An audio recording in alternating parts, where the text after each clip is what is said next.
Good afternoon. Welcome to Options Center. It is Wednesday, March 6, 2024. Fed Powell is done speaking for the day. Tomorrow, he'll be speaking again. We are in a time range where we're looking for price to reverse on a daily and a weekly basis.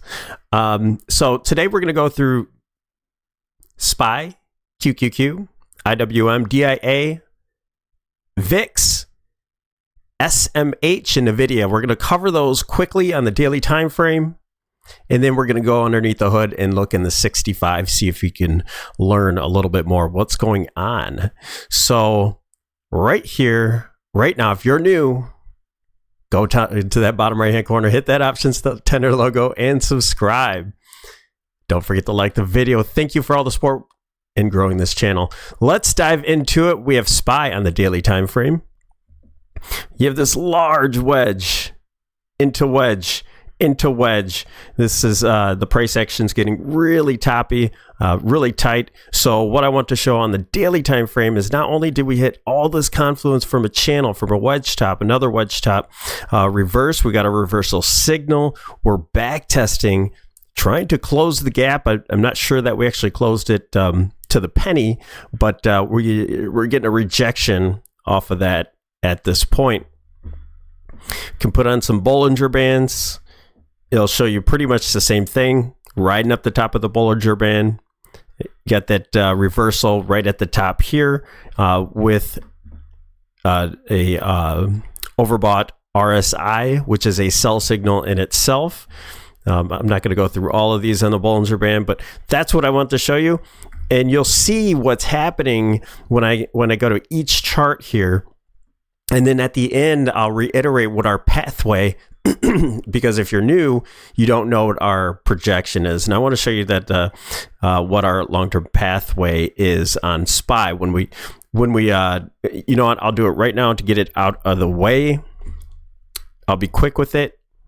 I want to constantly show it over and over to give a frame of what we're looking at. Two scenarios. Primary, expanded, ending diagonal. 1, 2, 3, 4, 5 wave move with momentum increasing on each move. We hit the top of that. We're reversing off of it. We're looking for an impulse wave down, a larger bounce, and then much further. Secondary. What if the first initial price action goes down? I know this chart is really, really busy. This is on a time schedule here. I will clean this up as we go, but we have our ending diagonal where all of this first is an ABC until 1, wave 2, wave 3.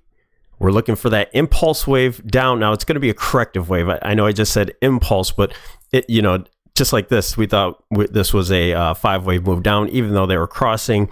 We thought it was a leading diagonal. It's not going to make it easy. So we're going to get a move down, looking to cross over wave 1 into wave 4 for this ending diagonal and for this to hold. So either way, either scenario, we're looking for a reversal now, a follow through on this move, catching a low, either bouncing and heading lower or making new highs.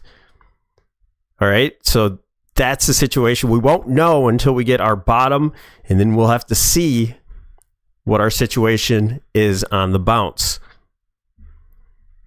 All right, let's continue on with the Qs. Again, this is a big move here. We're into a wedge. So everything's fine and dandy, right? We have this this uptrend line from the bottom here. I know that we can move it to connect this point here.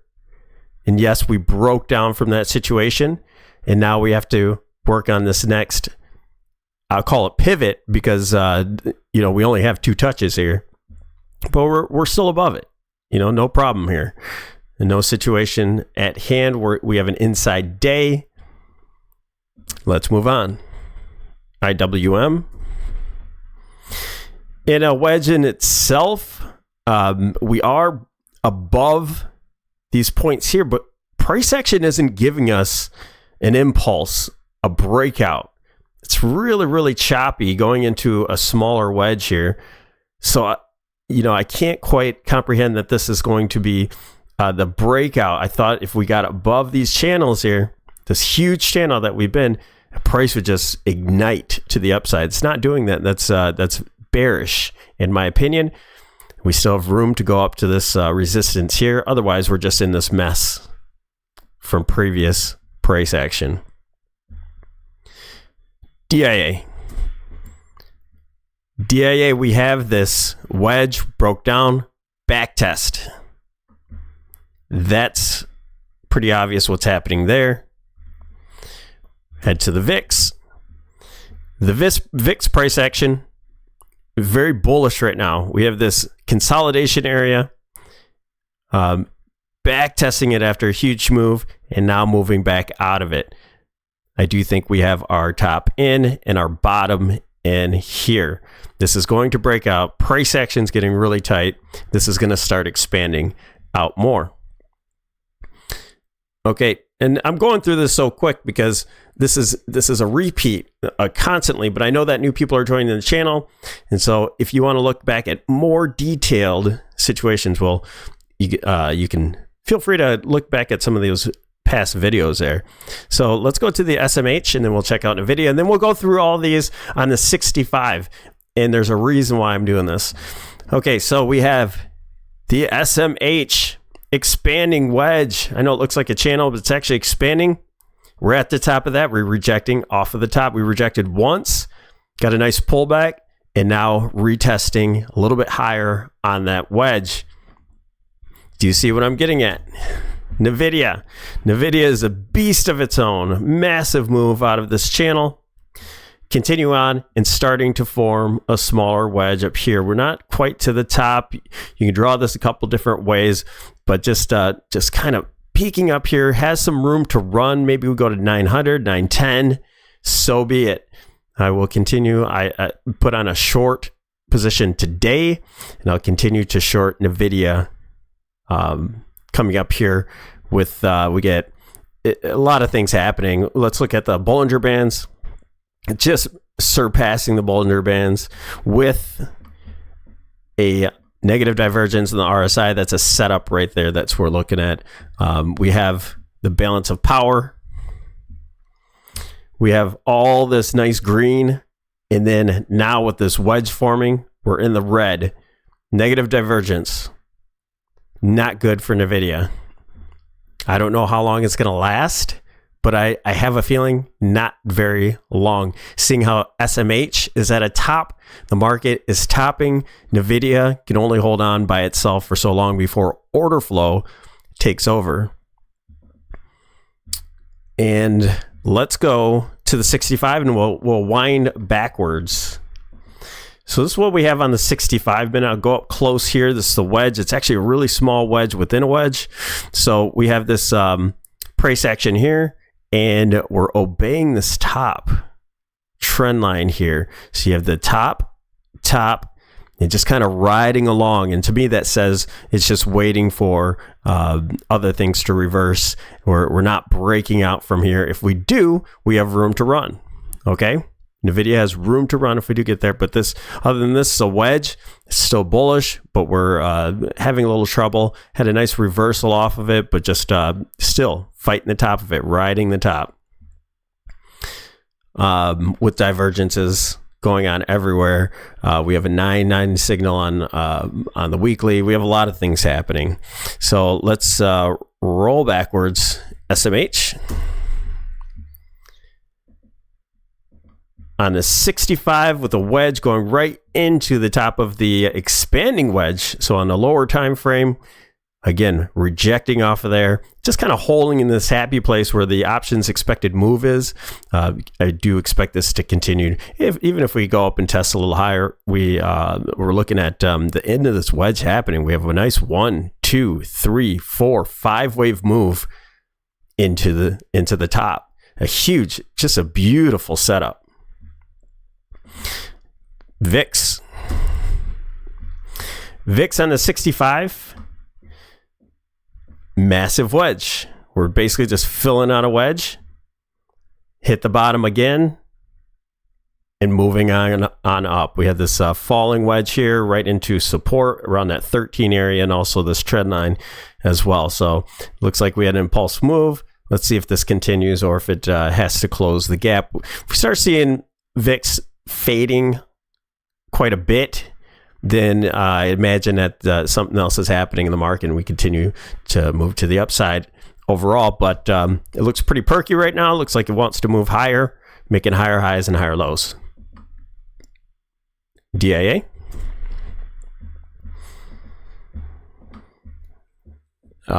Try to give a benefit of the doubt line here to see if we'd hold, and actually broke down from there as well. Not looking good for DIA. Again, coming to the options expected move for the week and sort of in its happy place there. So close some gaps. I'll clean that up in a little bit. Looking bearish, breaking down from the trend lines. Looks like DIA is our leader here. Okay, IWM. 65 minute. Now, if you draw this wedge a little bit different, you know, we broke down from that price action. I'm looking at this being a possible 1, 2, 3, one, a three-way move up for 1, 2, 3 big moves, volatile moves for 3, 4, and a 5. So all three-wave moves for an ending diagonal, breaking down from there and looking to back test right now. It's rejecting off that 65 minute, not the 65, excuse me, the 618 retrace from the top here from this move. So I'm looking for this to be an impulse move, a retracement, and continue on lower, but just consolidating here. So if IWM wants to go a little bit higher, there's room to go, and that would just mean that nothing changed here. Maybe that this is a 1, 2, 3 wave move there, so an ABC for the wave 5. We'll have to keep an eye on that one. QQQ on 65. Again, we're forming this. You see this wedge here, just a smaller wedge at the end, and broke down from that wedge. And I know there's a larger wedge that we got to break down from, but this is a start. Impulse 1, 2, 3, 4, 5. A clear 5-wave move down. A back test of this wedge for traditional technical analysis. And if we're looking on the Elliot wave, right back to that 62% retracement from the top and the bottom. We got 62%. That's what we're looking for. That's where we set our put positions. That's where we went short. We've been short on swings, but a shorter date puts from here. And we're looking at this being a wave 1, back to a wave 2. And if this holds, we still have room if you want to go to 786, but if this holds here at the 441, call it 44 or 442 maybe, just around that area, that holds as a wave 2. Then we're looking at wave 3. Should get gap downs tomorrow, or if we don't gap down, we should have a nice impulse wave down tomorrow throughout the next week or 2 to get down to 420. That would be our target down there for the wave 3. SPY